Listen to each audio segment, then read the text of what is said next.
नमस्कार, जय हिंद, सादर प्रणाम। दोस्तों,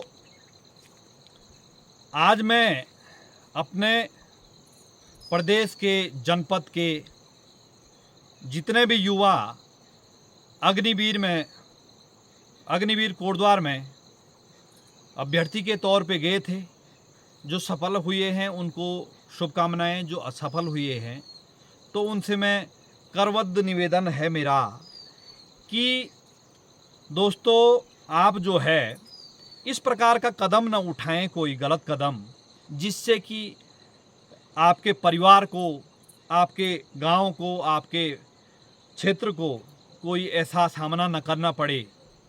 मेरे बोलने का तात्पर्य ये है कि देखिए, असफल हुए कोई बात नहीं, अभी हमारी आप लोगों की जो है, बच्चों की अभी सीढ़ी शुरू है, अभी कई मौके मिलेंगे। आपने गीता को अपने सामने रख के, गीता को जो है बोलने का तात्पर्य है कि जो है कभी कभी असफलता जो होती है वो अच्छे के लिए होता है, जैसे लिखा है कि जो होता अच्छे के लिए। तो आपने ये सकारात्मकता बनाए रखना है। कई जैसे मेरे सुनने में और मुझे कई लड़कों ने जो है इस प्रकार से संदर्भित किया था कि कई लड़के कह रहे हैं कि हम कोटद्वार से अब घर नहीं आएंगे, हम चले जाएंगे। ऐसा नहीं है। ये प्रकार से आप जो लड़ाई लड़ रहे हैं, जो नौकरी के लिए या अग्निवीर के लिए लड़ाई लड़ रहे हैं, वो आप उसका तात्पर्य ये है कि आप फिर जो है नाकाबिल हैं। इस प्रकार का कार्य न करें जो आपके परिवार को जो है, या कोई अन्य मादक पदार्थ ले लिया या मानसिक तनाव हो गया है। मेरा भाव ये है कि कोई बात नहीं, ये नहीं तो अगला, अगला नहीं तो देखिए, आप मेरे हिसाब से जितने भी लड़के, जितने भी युवा उस भर्ती में गए हैं, मेरी तरफ से वो सफल हैं।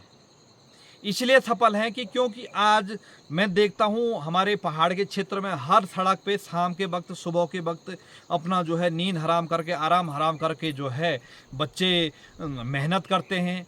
हो सकता है सरकारों की ये सारी अपनी नीतियाँ हो, उसमें हम जो है ज़्यादा नहीं बोल सकते हैं और बोलना भी नहीं चाहिए। बोलना तो क्यों नहीं चाहिए, लेकिन सरकारें, वो कुछ कमजोरियां हमारी भी हैं। मैं आपको एक बात सीधी सी बता देता हूं कि हमारी बोले तो जो हम पूर्व सैनिक हैं, आज सबसे बड़े दुख का विषय है कि हमारे उत्तराखंड में या देश के तो अन्य राज्यों में पूर्व सैनिक सक्रिय हैं, लेकिन बड़े दुख का विषय है कि हमारे उत्तराखंड या हमारे जनपद चमोली में पूर्व सैनिक उतने सक्रिय नहीं हैं। जैसे कोई बड़े रैंक में आ गया, कैप्टन साहब है, सूबेदार साहब हैं, उन्होंने कहा मुझे कोई लेना देना, लेकिन महोदय नहीं, यदि मुझे लेना देना नहीं है तो कहीं ना कहीं आने वाली पीढ़ी को जो है उसको लेना देना पड़ेगा। तो ये सारी चीज़ें हैं। और पूर्व सैनिकों को जो है इसमें, क्योंकि देखिए दोस्तों, सबसे पहले मैं कल भी बता चुका हूँ कि इसमें न किसी सांसद का लड़का है, न किसी विधायक का लड़का है, न किसी कैबिनेट मंत्री का लड़का है, न राज्यसभा सांसद का लड़का है, न किसी जिला अधिकारी का लड़का है, न किसी मुख्य सचिव का लड़का है, न किसी सेना के कर्नल का लड़का है, न किसी सेना के जनरल का लड़का है। इसमें सारे जितने भी लड़के हम लोगों के हैं, मध्यम वर्गीय लोगों के, जिसका या कि पिताजी सेना में जो है किसी अन्य पद से रिटायर हो चुका होगा, सेवानिवृत्ति हो चुका होगा। अन्य पद का तात्पर्य सूबेदार, कैप्टन, इन रैंकों से हुए हैं, या कोई हौलदार से हैं, या उन बच्चों, उन पिताजियों के बच्चे हैं, उन माँ बापों के बच्चे हैं जिनके पिताजी जैसे कोई मजदूरी करते हैं, या किसान हैं। आपको पता ही है भली भांति पहाड़ में किसान कौन होता है। खेती बाड़ी हमारी कोई इतना अनाज होता नहीं है कि जो हमारा जो है ट्रक जो है कहीं विदेश में, अन्य प्रदेशों में जाते हैं। किसान क्या है, वो फॉर्मेलिटी के लिए किसान है, सबको पता है। लेकिन आप लोगों ने जो है ये कदम नहीं उठाना है। हमें जो है पूर्व सैनिकों को जागरूक होने की ज़रूरत है, और जागरूक नहीं हुए हैं, अभी भी नहीं होंगे। जागरूक का तात्पर्य ऐसा नहीं किसी के साथ लड़ाई झगड़ा करना। जब हमारा संगठन होगा, बड़े शर्म का विषय है, मैं पूर्व सैनिकों को यहाँ पे ज़्यादा संदर्भित करूँगा, चाहे वो मुझे अच्छा बोलें, बुरा बोलें, वो मुझे कोई लेना देना, उनकी विचारधारा है। सबसे बड़ी बात यह है कि दोस्तों, जनपद में या राज्य में सेना का, हम जो सेना से बड़े रैंक का सेवानिवृत्ति अधिकारी है, कर्नल साहब, ब्रिगेडियर साहब, हम उसको उस पद पे रख देते हैं। देखिए, सेना के अंदर उन्होंने, उनकी योग्यता इतनी थी, उनको हम गलत नहीं बोले, उनकी योग्यता इतनी थी, उन्होंने हमारे ऊपर राज किया। राजकीय के मतलब लीडर था, यहाँ भी आपने उनको लीडर बनाया। मैं कहता हूँ दावे के साथ, घमंड के साथ नहीं, गर्व के साथ कह रहा हूँ कि आज किसी भी वाद विवाद में कोई सेना का अधिकारी हमारे साथ आए, फिर हम उनको धरातल की जो है जो सच्चाई है वो बता देंगे। जैसे कई बार रुद्रप्रयाग कैंटीन में ऐसा मामला संदर्भित हुआ कि जो है कर्नल साहब जो हमारे जैसे जिलों के प्रमुख हैं, जिला अध्यक्ष हैं पूर्व सैनिक के, तो वो कहते हैं जी ठीक है, इसलिए ठीक है क्योंकि उनके आते ही उनके जो है कार्ड पकड़ाया जाता है, लो साहब आपको कौन सा सामान चाहिए। लेकिन एक लास्ट जो अंतिम, जिसने जो है 80 साल का बुजुर्ग है, पूर्व सैनिक है, 2 लड़ाइयाँ लड़ी हैं, उनको जो है वो फैसिलिटी नहीं मिलती है। तो वहाँ पे होता क्या है, वो कर्नल साहब, ब्रिगेडियर साहब, जो भी साहब हैं, तो वो ये सोचते हैं कि हमें जो है मिल रहा है तो सबको मिल रहा है। लेकिन मैंने कई बार ये मामला संदर्भित किया है इन लोगों को कि आप पूर्व सैनिकों को किसी जो है हमारे वार्स रैंक जो सिपाही में, जैसे अग्निवीर में जो भर्ती हो रहे जिनके पिताजी, उनको बनाया जाए। जैसे कोई सिपाही है, हौलदार है, सूबेदार है, उनको जो है जिला अध्यक्ष बनाया जाए। क्योंकि जो जिला अध्यक्ष वर्तमान में कहीं पे भी अधिकारी होगा, उसका लड़का कभी सेना में, अग्निवीर में जाएगा ही नहीं, जाना ही नहीं चाहेगा, क्योंकि ये कई चीज़ें होती हैं, तो वो ध्यान देगा ही नहीं, उसकी तरफ से कोई लेना देना नहीं है। सत्य बात है, ये कटु सत्य है। हालांकि कोई जिला अध्यक्ष पूर्व सैनिकों का सुन रहे होंगे, देख रहे होंगे वीडियो, उनसे कोई मेरा वो नहीं, मैं उनकी बुराई नहीं कर रहा हूँ।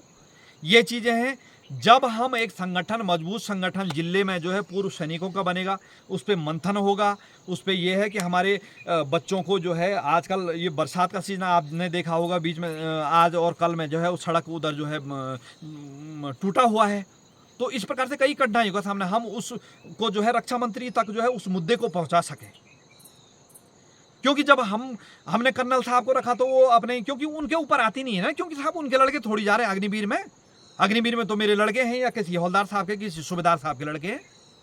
ये चीज़ें हमको सोचनी पड़ेगी, और अभी नहीं सोचे तो शायद मुझे कभी लग रहा है कभी सोच भी नहीं पाएंगे। इस प्रकार की ये जो हमारी कमियां हैं, हमारी कमियों के कारण हमारे बच्चों को ये चीज़ें झेलनी पड़ रही हैं। अब हम कहेंगे जी जांच हो, और सरकारों का यही होगा साहब, ऐसे ही 6 महीने बाद फिर वैकेंसी निकलेगी, फिर ऐसे ही होगा, युवाओं का पैसा बर्बाद होगा, जनता का पैसा बर्बाद होगा। लगभग ये लगाइए आप, जब इनको पता था, सरकार को पता था कि हमारे उत्तराखंड में भगवान बद्री विशाल की कृपा से हमारे उत्तराखंड के इतने भोले भाले युवा हैं कि जिन्होंने कहीं पे आगजनी नहीं करी, तोड़ फोड़ नहीं करी, उनको ही इन्होंने कहा कि एनओसी लेके आओ और अपना वेरिफिकेशन करा के आइए।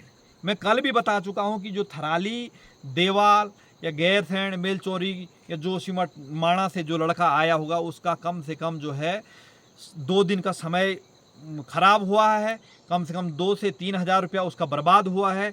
यदि पैसे तो जो है चाहे कोई अमीर भी होगा उसका भी फेंकने लायक नहीं है, लेकिन फालतू में कोई जो है माता ऐसी होगी जो स्कूल में भोजन बनाती होगी, कहीं आंगनबाड़ी में कार्य करती होगी, और उन्होंने जो है अपने बच्चे को अपना पेट काट करके, इसको पेट काटना ही बोलेंगे, कहीं कि यार ज़्यादा खाएंगे तो पैसा खर्च, इस लड़के ने जो है भर्ती होने के लिए जाना है वहाँ पे, और भर्ती की हालत आपने ये देखे हैं।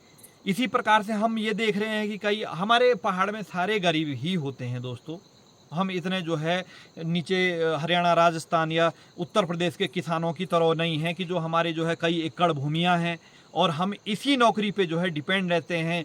ये चीज़ें हमारे जो वर्तमान के सांसद महोदय हैं, ये चीज़ें इन्होंने सदन में उठाना चाहिए, लेकिन कौन उठाएगा महोदय? आज तक मैं नहीं देखा कभी जो है तीरथ सिंह रावत जी जो है, जो वर्तमान हमारे जो है लोकसभा के सांसद हैं, इन्होंने कभी युवाओं के बारे में कोई जो है वहाँ पे मुद्दा उठाया हो कि साहब हमारे पास है ही क्या, हमारे पास इतनी खेती है कहाँ, कि एक सबसे बड़ा हमारे उत्तराखंड का जो सोर्स था, जो सेना में जाने का वो था। और यहाँ तक देखिए अन्य प्रदेशों के ये लोग भी वीडियो देख रहे होंगे, तो आज के समय में भारतीय सेना के अंदर एक पहाड़ का सैनिक जो है सबसे अव्वल दर्जे का माना जाता है। अव्वल दर्जे की तो हमारी पूरी सेना है, लेकिन उनमें से भी जो है, मैं सत्य बता रहा हूँ क्योंकि हमने जो है 16-17 साल जितनी भी नौकरी करी, अपने 16-17 साल का जो है मैं अनुभव आप लोगों के बीच में रख रहा हूँ। और एक चीज़ और बता देता हूँ कि जैसे इस वीडियो में कई टिप्पणी करने वाले लोग हैं जो असामाजिकता के शिकार हैं, मानसिक रोगी के शिकार हैं, वो इस प्रकार की टिप्पणी न करें। आपने अपनी बात रखनी है तो बात रखने का भी तरीका है। यदि वो कहीं सोच रहे होंगे कि मैं फेक आईडी से कोई गलत टिप्पणी कर दूं, कमेंट्स कर दूं, बच पाएगा, ऐसा नहीं हो सकता है। कि कई, जैसे मैं अभी नाम नहीं लेना चाहता हूँ, इस आईडी से कई ऐसा कि बोला तुम्हारी पेंशन बंद हो जाएगी वगैरह वगैरह। तो पेंशन बंद करने के लिए जिस व्यक्ति ने ये किया है, चाहे वो महिला है पुरुष है, आई डोंट नो, तो उनके जैसे उनको जो है कई बार फिर जो है पढ़ाई करके आना पड़ेगा। ठीक है साहब, ऐसे पेंशन बंद नहीं होगा, और होगा तो उसकी फिक्र आपको नहीं है, मुझे है ना साहब। और मैं प्रदेश के, देश के युवाओं के साथ तत्पर तैयार हूँ, तन मन धन से। मुझे कहीं पे भी जो है ये लगेगा क्या, लग रहा है कि युवाओं को मेरी ज़रूरत है, तो मैं सबसे आगे रहूँगा। मेरे अपना जो परिवार कुटुंब है उससे आगे आप हैं, क्योंकि आप जो है, जब हमारे देश का, प्रदेश का सिस्टम ठीक होगा तो तभी जो है परिवार और गांव का विकास होगा। और इसमें कई जैसे युवाओं से मैंने बात की आज, तो सबसे पहले तो सेना में जो राजनीति का हस्तक्षेप है वो हो गया तो सफल होना बहुत मुश्किल है, क्योंकि सेना को एक अलग सा जो है, जिसको सिक्योरिटी पर्पज़ के लिए रखा गया है। अभी बहुत बड़ी शर्म का विषय है कि वहाँ पे सुनने में आया कि जो है, जो कई मीडिया कर्मी थे उनके साथ जो है अभद्रता की गई है सेना भर्ती या उनके जो है कर्मचारियों द्वारा। तो ये गलत है। निष्पक्ष आप सही है ना, यदि मुझे कोई बोलता है कि आप ये काम करिए, इस साक्षात्कार देना है, तो मैं जो है कैमरे के सामने आऊँगा और जो सत्य बात है उसको बोलूँगा। उसमें कोई गुरेज नहीं है, सर कटाएंगे लेकिन सर झुकाएंगे नहीं, जो सत्यता है। यही कहना चाहता हूं मैं आप लोगों से। एक बार मेरा फिर नम्र निवेदन है सभी युवाओं से कि असफल हो गए कोई बहुत बड़ी बात नहीं है। गीता में लिखा हुआ है कि जो है, जब कोई समस्या खड़ी होती तो उसी के साथ उसका समाधान निकल जाता है, लेकिन कोई समाधान को पकड़ लेता है, कोई जो है समाधान को छोड़ देता और वो नकारात्मक की तरफ जो है, नकारात्मकता की तरफ जो है अग्रसर होता है।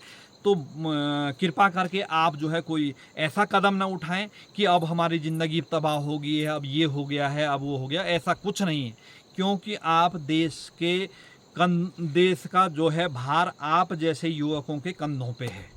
कुछ नहीं, सब चीज़ का जो है निष्कर्ष निकलेगा। हम किसी पार्टी का वो नहीं करें, लेकिन सरकार को अपनी नीति ठीक करनी पड़ेगी। जो हमारे बच्चे हैं, क्योंकि जो सेना में वहाँ पे भर्ती कराने के आए होंगे, क्योंकि घर में कहीं ना कहीं उनके भी बच्चे हैं और उन्हीं बच्चों को जो है अपने बच्चे समझ के उन्होंने ट्रीट करना था। लेकिन सुनने में आया कि थोड़ा उनकी तरफ से भी इस प्रकार की कुछ अभद्रताएँ की गई है। हमने भी जो है कई भर्तियों में जो है वो की, लेकिन हमने ये सोचा कि हमारा छोटा भाई है, हमारे बेटे के समान है। हाँ, जो नहीं मानता तो उसके लिए कानूनी कार्रवाई अलग है, लेकिन आपको किसी को अभद्र बोलने का फर्ज नहीं है, आपको अभद्र बोलने का जो है कर्तव्य नहीं है। आपको किसी को गलत नहीं बोल सकते हैं। हाँ, जिसके साथ है वो कानून अपना काम करेगा, आप अपना काम करिएगा। आपको ऐसा लगता है, और इतनी जल्दी कोई इतना डिसीजन नहीं ले सकता है कि इसको ये पनिशमेंट, उस पर जांच बैठेगी, यथोचित जो कार्रवाई होगी वो होगी। लेकिन इसी प्रकार से आप एक युवा के वो करने से पूरी जो है टीम को आप इस प्रकार से जो है उनको अपनी मनमानी नहीं चलेगी, क्योंकि भर्ती किसी के घर की, तो किसी की कंपनी की भर्ती थोड़ी है वो जो रूल रेगुलेशन चलाएगा। उसमें भी सरकार का भी हस्तक्षेप होता है। ये भारतीय सेना है, ये किसी के घर की सेना नहीं है। इसमें किसी इंडिविजुअल जो है, किसी विधायक का, किसी सांसद का, किसी मंत्री का, किसी का जो SOP होगी उसके मुताबिक चला जाएगा। ये कि कोई थोड़ी है कि मैं यहाँ का संरक्षक हूँ तो मैं कुछ भी कर दूंगा। ये तानाशाही है, ऐसा नहीं होना चाहिए। लेकिन एक बार फिर तीसरी बार जो है मेरे अपने युवाओं से विनम्र निवेदन है कि कोई गलत कदम न उठाएं, कि गलत मानसिक उसमें आके मानसिक ग्रसित में होके जो है कोई मादक पदार्थ इस प्रकार का न लें, जिससे कि आपकी जो है घर में परिवारों के जो है सदस्यों को कोई परेशानी हो और उनको एक चिंता का विषय बन जाए। कोई बात नहीं है। और यदि कोई युवा, हम भी जो है अपनी राय देते रहते हैं कि कोई बात नहीं है, सेना में नहीं हुई। और हाँ, एक बात और कहना चाहता हूँ कि इसी प्रकार से साल 2 साल 5 साल तक सिलसिला चलता रहेगा तो युवाओं को जो है एक मोह भंग हो जाएगा और फिर देश में वही स्थिति कहीं सामने ना आए। सरकार को ये चीज़ सोचना चाहिए कि कितने हमारे युवक कितने प्रोत्साहित रहते हैं कि जो है सेना में जाना है, लेकिन अभी हतोत्साहित हो रहे हैं। तो जब मोह भंग या मन एक तरफ से हट हो जाएगा तो वही जैसे 1960 और 70 के उसमें होता था कि ईस्वी में कि पकड़ पकड़ के सेना में ले जाए जाते थे। उससे क्या होता है, एक देश को जो है उसका नुकसान पहुंचाना पड़ेगा। देशभक्ति जो हमारे कण कण में भरी हुई है वो कहीं कम ना हो जाए। इस प्रकार से जो है हमारे युवाओं के साथ सरकार को भी जो है इन चीज़ों पे ध्यान देना चाहिए। जो यहाँ के जनप्रतिनिधि हैं जिनको हमने सदन में भेजा है, इन्हीं युवाओं ने सांसद बना के भेजा है, इन्हीं युवाओं ने विधायक बना के भेजा है। अभी अंत तक जो है जो भर्ती तक जो भी वो निष्कर्ष निकलेगा हम उसका आपको जो है बताते रहेंगे। लेकिन आप जहाँ भी हैं, जिस जगह पे भी हैं, जो असफल बच्चे हैं वो अपने जो है कोई बात नहीं, असफलता में भी सफलता है, लेकिन कोई गलत कदम ना उठाएं। कोई देखिए हमारे पहाड़ में कहावत है, गुस्सा खाएगा अपने को और संयम खाएगा दूसरे को। संयम का तात्पर्य सरकार का क्या जा रहा है, आप अपने दस्तावेज जलाएंगे, कोई गलत कदम उठाएंगे, कोई इस प्रकार से करेंगे तो उसमें सरकार का कुछ नहीं जा रहा है, आप अपना ही घाटा करोगे। इसलिए इस प्रकार के कदम ना उठाएं। और चौथी बार आपको फिर एक बार करवद्ध निवेदन है मेरा कि कोई गलत कदम न उठाएं, अपने घर में रहें। आपके परिवार वालों को सबको पता है कि किस प्रकार की नीतियां किसी के परिवार, मुझे नहीं लगता है कि मेरे संज्ञान में अभी तक किसी के परिवार वाले नाराज़ हुए हैं। नाराज़ इसीलिए नाराज़ हुए हैं तो सरकारों से हुए हैं, भर्ती की नीतियों से हुए हैं। और कई लोगों ने कई बार जो है एक कोई कमेंट्स आया था, टिप्पणी आई थी कि वैकेंसी कम होगी। भाई वैकेंसी कम होगी तो उसका ये थोड़ी है कि आप किसी चीज़ में भी निकाल दें। वैकेंसी होती तो आप जो है दौड़ में जिस लड़के की जो है 1.65 लंबाई है उसको ऐसे थोड़ी लंबाई में बाहर कर दें, मुकदमा हो सकता है। लेकिन आप जिस चीज़ में माना कि लास्ट जो है जो लिखित परीक्षा होती है उसमें जो है आप टोटल बनाइए, उसमें जो है आप जो सबसे ऊपर रैंक वाले हैं उनको जो है नीचे करिए। तीसरी बात क्या हुई कि मैं ये नहीं कहता हूँ मैं पूर्व सैनिक तो मेरे लड़के को आगे, मेरे लड़के पे योग्यता नहीं है तो नहीं होना चाहिए। और कुछ सुनने में ये आया कि उन्होंने कुछ सफ़ेद रुमाल वगैरह पकड़ाया जी, कि जो पूर्व सैनिकों के बच्चे हैं, जिसका भाई वगैरह फौज में है, जो रेजिमेंटल सेंटर लैंसीडोन में रहता है, काम करता है, मतलब जो वहाँ चटुकारिता करेगा वो सबसे आगे दौड़ेगा। ये भी गलत है, इस पर भी संज्ञान होना चाहिए। सरकार को इस पर जो है संज्ञान लेना चाहिए। अब जो गरीब का बच्चा है और मेहनती है, योग्य लड़का है तो वो छूट जाएगा पीछे, ये गलत है। इससे क्या होता है, मनोबल टूटता है। जो अन्य जिसके जो है 3 पीढ़ी तक माफ़ कीजिएगा 3 पीढ़ी तक सेना में नहीं होगा वो सेना में नहीं जाएगा क्या? ये तो तानाशाही रवैया, कोई हमारी बबूत थोड़ी है। वो जिसके अंदर योग्यता है उसको सेना में जाना चाहिए और उसके लिए जो है वरीयता होनी चाहिए। ऐसा कल जो है कई बालकों ने कहा कि जो है सफ़ेद कपड़ा पहना के पकड़ा के वो उन्होंने वो कहा कि आप आगे बैठिए, उससे दूसरे बच्चों का मनोबल टूटता है। तो ये रहा दोस्तों, और आप जहाँ भी रहें सुरक्षित रहें, मनोबल ना तोड़ें। आप इसमें नहीं तो अन्य जो है कोई कारोबार वगैरह में जो है अपनी मेहनत करें, हाथ आजमाएं। और कहीं पे भी हमारे लायक कोई सेवा होगी तो हमारा जो है नंबर अबाउट में है और हमसे संपर्क कर सकते हैं। मैं किसी को जो है क्योंकि ना काहों से दोस्ती ना काहों से बैर। और ये रहा, हार्दिक धन्यवाद, सादर प्रणाम, जय बद्री शाह।